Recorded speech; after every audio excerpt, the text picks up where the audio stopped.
Bonjour, comme vous le savez, je publie tous les jours des vidéos pour essayer de partager avec vous mon expérience de coach de vie et de ce que vivent les gens en ce moment que je coach ou dont je peux entendre certaines plaintes, que ce soit au travers de la radio ou de la télévision.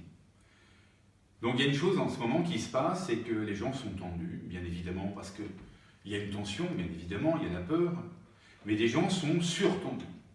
Et c'est cette surtension sur laquelle il faille travailler parce qu'on ne peut pas rester confiné avec cette surtension.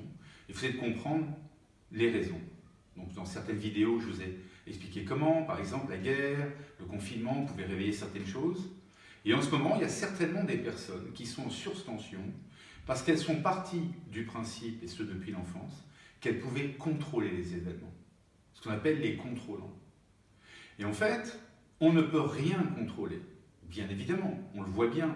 Cette vie, cette pandémie nous montre qu'on a en fait peu de contrôle. Mais il y a des gens qui le vivent très très mal. Parce que eux sont nés pratiquement ou ont développé une forme de « je veux tout contrôler ».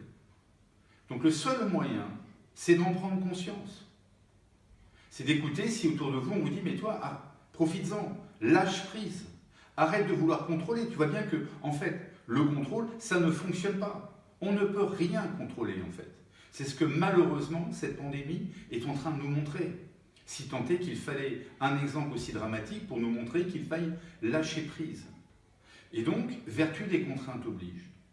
Essayez de comprendre, ou essayez de faire comprendre à ces personnes contrôlantes qu'en fait, ce qui se passe en ce moment est un magnifique exemple de leur montrer qu'il faille absolument lâcher prise et accueillir les événements.